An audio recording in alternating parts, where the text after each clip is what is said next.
सामाजिक विज्ञान की क्लास में आपका स्वागत है। अभी समझे लोकतंत्र क्यों, लोकतंत्र क्या, इसमें जो है लोकतंत्र ही क्यों, ये समझेंगे।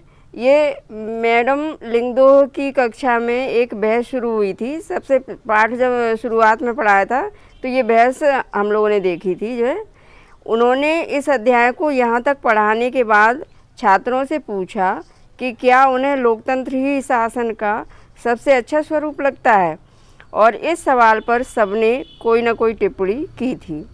लोकतंत्र के गुणों पर चर्चा योलांदा इन्होंने कहा था, हम लोकतांत्रिक देश में रहते हैं, दुनिया भर में सभी जगह लोग लोकतंत्र चाहते हैं, यानी पूरी दुनिया के सभी जगह के लोग लोकतंत्र शासन व्यवस्था चाहते हैं। जिन देशों में पहले लोकतांत्रिक शासन प्रणाली नहीं थी वहाँ भी अब इसे अपनाया जा रहा है। सभी महान लोगों ने लोकतंत्र के बारे में अच्छी अच्छी बातें कही हैं। क्या इतने से ही यह स्पष्ट नहीं हो जाता कि लोकतंत्र सबसे अच्छा है? क्या अब भी इस पर बहस करने की ज़रूरत है? तो तांकनी ने कहा, लेकिन लिंगदोह मैडम ने तो कहा था कि हमें किसी चीज़ को सिर्फ इसलिए नहीं मान लेना चाहिए कि बाकी सभी ने उसे मान लिया है। मतलब हमें आंख बंद करके किसी चीज़ पर विश्वास नहीं करना चाहिए कि सबने मान लिया तो हम भी मान लें। क्या ऐसा नहीं हो सकता कि बाकी सभी लोग गलत रास्ते पर जा रहे हों? और जैनी के विचार, हाँ, यह गलत रास्ता ही है। लोकतंत्र ने हमारे देश को क्या दे दिया है? आधी सदी से ज़्यादा समय से लोकतंत्र है और तब भी देश में इतनी अधिक गरीबी है। सही बात है। अब रिबी यांग का विचार, लेकिन लोकतंत्र इसमें क्या कर सकता है? यानी गरीबी में लोकतंत्र क्या कर सकता है? क्या हमारे यहाँ लोकतंत्र के कारण गरीबी है, या फिर लोकतंत्र होने के बावजूद भी गरीबी है? जैनी का विचार, जो भी है इससे क्या फ़र्क पड़ता है?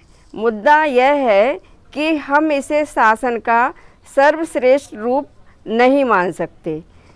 लोकतंत्र का मतलब है अराजकता, अस्थिरता, भ्रष्टाचार और दिखावा।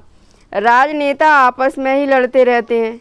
जैनी का विचार है कि यहाँ पे लोकतंत्र के नाम पे तो अराजकता है, भ्रष्टाचार है, अस्थिरता है, देश की परवाह किसी को नहीं है, राजनेता आपस में लड़ते रहते हैं। पाइमोन का विचार, तो फिर इसकी जगह कौन सी प्रणाली होनी चाहिए? क्या अंग्रेजी हुकूमत वापस लाई जाए? बाहर से किसी राजा को देश पर शासन के लिए बुलाया जाए? अब रोज का विचार, पता नहीं, पर मुझे लगता है कि देश को एक मजबूत नेता की ज़रूरत है। ऐसे नेता की जिसे चुनाव की, संसद की परवाह ना हो, यानी एक ऐसे नेता की ज़रूरत है। ये इसके विचार हैं। एक ही नेता के पास सारे अधिकार हों, देश के हित में जो कुछ ज़रूरी हो वह सब करने में उसे सक्षम होना चाहिए।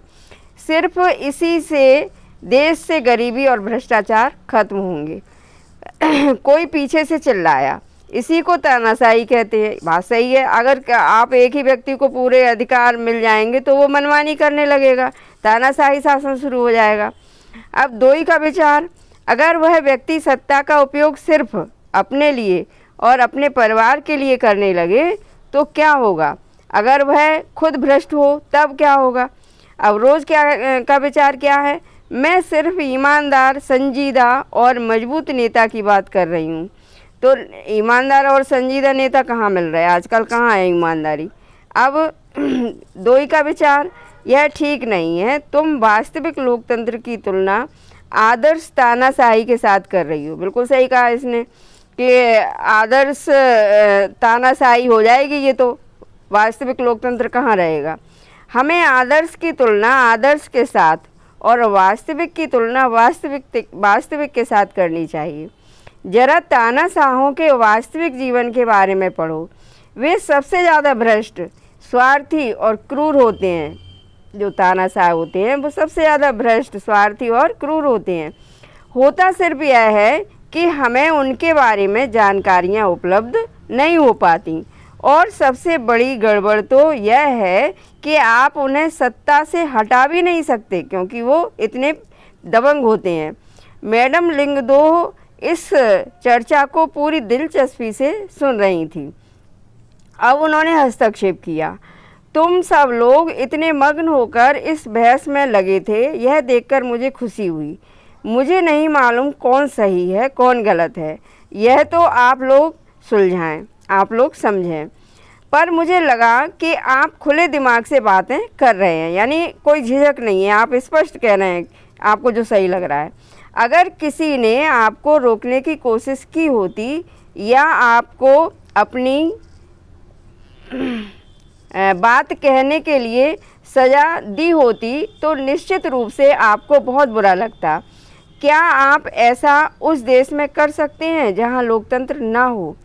क्या यह लोकतंत्र के पक्ष में एक अच्छा तर्क है?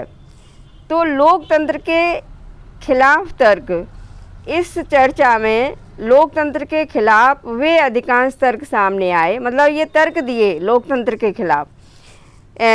तो ये क्या क्या सामने आए जिन्हें हम आम तौर पर सुनते हैं, और ये तर्क कुछ इस प्रकार हैं। ये सभी तर्क जो अभी चर्चा हुई इस चर्चा में निकल के आए। तो पहला तर्क हो गया, लोकतंत्र में नेता बदलते रहते हैं, इससे अस्थिरता पैदा होती है। दूसरा, लोकतंत्र का मतलब सिर्फ राजनीतिक लड़ाई और सत्ता का खेल है, यहाँ नैतिकता की कोई जगह नहीं होती। लोकतांत्रिक व्यवस्था में इतने सारे लोगों से बहस और चर्चा करनी पड़ती है कि हर फैसले में देरी होती है। अगला, चुने हुए नेताओं को लोगों के हितों का पता ही नहीं होता, इसके चलते खराब फैसले होते हैं। अगला, लोकतंत्र में चुनावी लड़ाई महत्वपूर्ण और खर्चीली होती है, इसीलिए इसमें भ्रष्टाचार होता है। अगला, सामान्य लोगों को पता नहीं होता कि उनके लिए क्या चीज़ अच्छी है और क्या चीज़ बुरी, इसलिए उन्हें किसी चीज़ का फैसला नहीं करना चाहिए। तो इस तरह से ये लोकतंत्र के खिलाफ में निचोड़ सामने आया। क्या लोकतंत्र के खिलाफ कुछ और भी बातें हैं जो आपके मन में रह गई हैं? इनमें से कौन सा तर्क मुख्य रूप से लोकतंत्र पर ही लागू होता है? इनमें से कौन सा तर्क किसी भी तरह की सरकार द्वारा सत्ता का दुरुपयोग करने के मामले में लागू नहीं होगा? इनमें से किसी तर्क से आप सहमत हैं क्या? निश्चित रूप से लोकतंत्र सभी समस्याओं को खत्म करने वाली जादू की छड़ी नहीं है। यानी लोकतंत्र शासन के लिए हम ये नहीं कह सकते कि वो सभी समस्याओं को खत्म करने वाली कोई जादू की छड़ी है, ऐसा नहीं है। लोकतंत्र ने हमारे देश में या दुनिया के अन्य हिस्सों में भी गरीबी नहीं मिटाई है।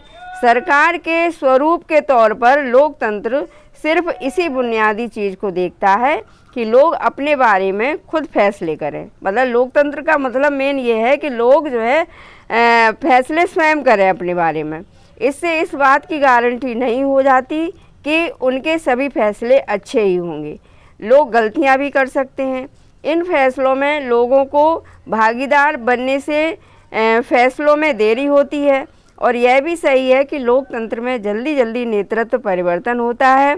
कई बार बड़े फैसलों और सरकार की कार्यकुशलता पर भी इसका बुरा असर होता है।